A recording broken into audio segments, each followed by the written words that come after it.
appear immediately. The kingdom of God is the rule of God, the reign of God in our lives, and it shows forth, or it can be identified in righteousness, in peace, in joy, all that comes through the goodness of God and his Spirit. It is also seen in the demonstration of God's goodness in miracles, in healings. It is seen in exorcism, in casting out of evil spirits. So wherever you find the casting out of evil spirits, true righteousness, joy, peace in God's presence and in his Spirit, and where you have the demonstration of God's almightiness in miraculous workings, things that tend to suspend the normal course of human nature and just give us a wow experience, then we know that the kingdom of God is in manifestation there. And so the disciples thought that the kingdom of God was going to appear as a physical thing. So Jesus Christ told them a parable to explain this. It says he told them a parable. This is Luke chapter 19, and I'm in verse 12 now. And he said to them, a certain nobleman or a prince went into a far country to receive for himself a kingdom and to return. So he was a prince.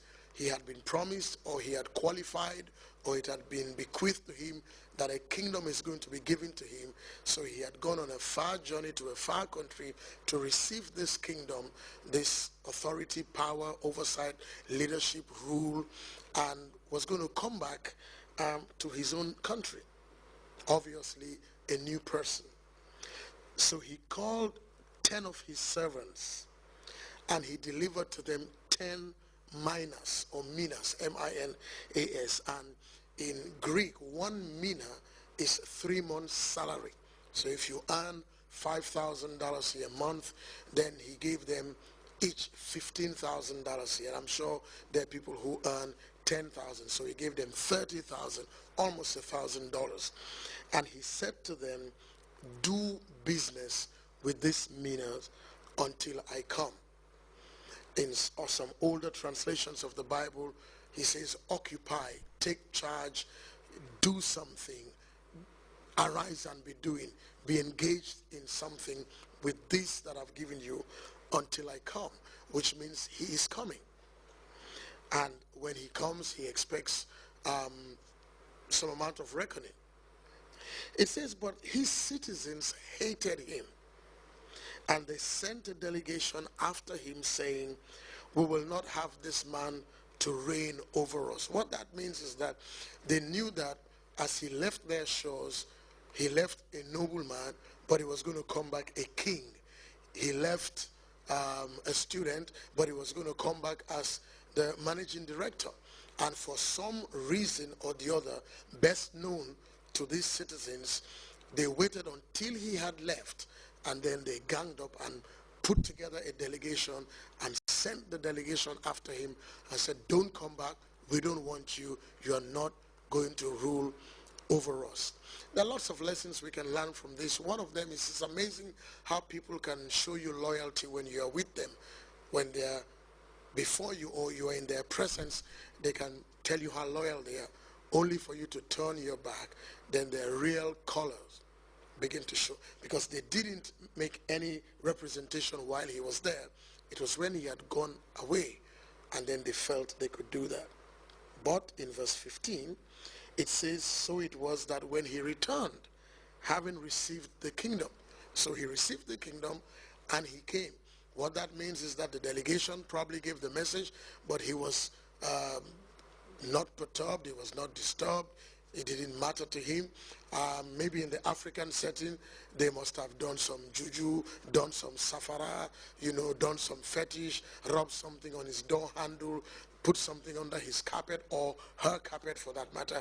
And as far as they were concerned, sing all night, play their music all night, chant, cut themselves, bury something under the ground, do something. As far as they're concerned, he was not going to come back, because they cannot have him rule over them. It says, and so it was when he returned, having received the kingdom, he then commanded these 10 servants, to whom he had given the money, to be called to him, that he might know how much every man had gained by trading. So in this prince that became a king, this nobleman that became a king, in his mind, if he gave you a mina, 3 months salary worth of money, then at his coming back, he expected profit. He expected progress. He expected advancement. He expected movement in whatever sphere, vocation, field you were called. He expected something. So we need to keep that at the back of our mind, because everything Jesus Christ taught obviously relates to eternity, to God, and to us, because we are a people of faith. We believe in God. We do not believe that we fell from the skies or we evolved from monkeys. We were created in the image and the likeness of God. So in this parable, it means that that mina could be a gifting, it could be a skill, it could be education, it could be a football, it could be a microphone, it could be a computer, it could be a laptop, it could be ice water, it could be selling soft drinks at a retail. He gave them something, so nobody could say, I wasn't given anything. And so he called them and he said, I want to know how much you have gained, not lost, how much you have gained by trading.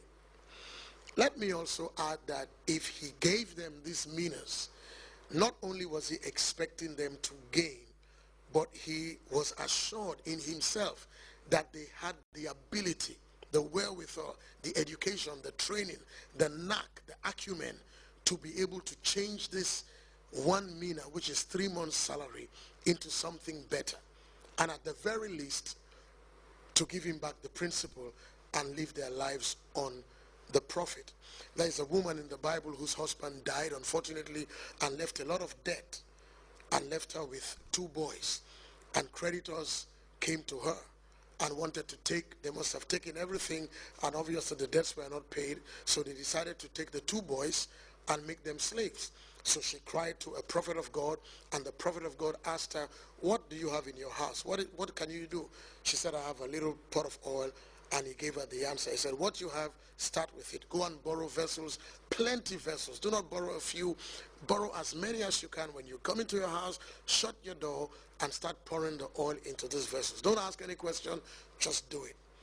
And she did it, and there was a miraculous divine provision. Jar after jar was filled with oil, and the instructions of the prophet were, when they are full, set them aside. Not when they are half full. Set them aside when they are full.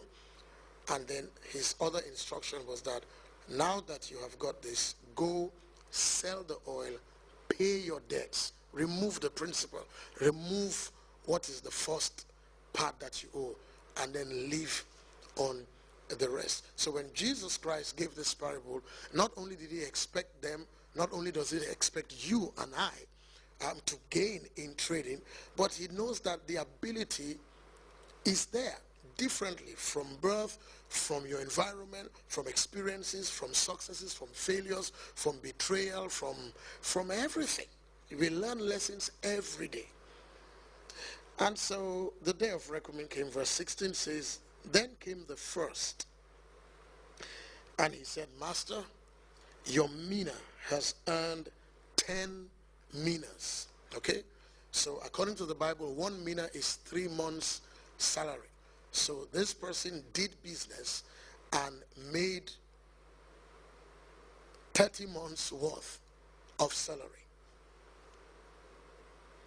And his master said to him, well done, you're a good servant.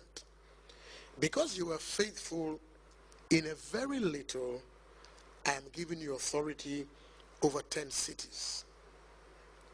The second came, Master, your mina likewise has earned me 5 more minas. Likewise, the master said to him, you also will be over 5 cities. Then another came and said, Master, here is your mina.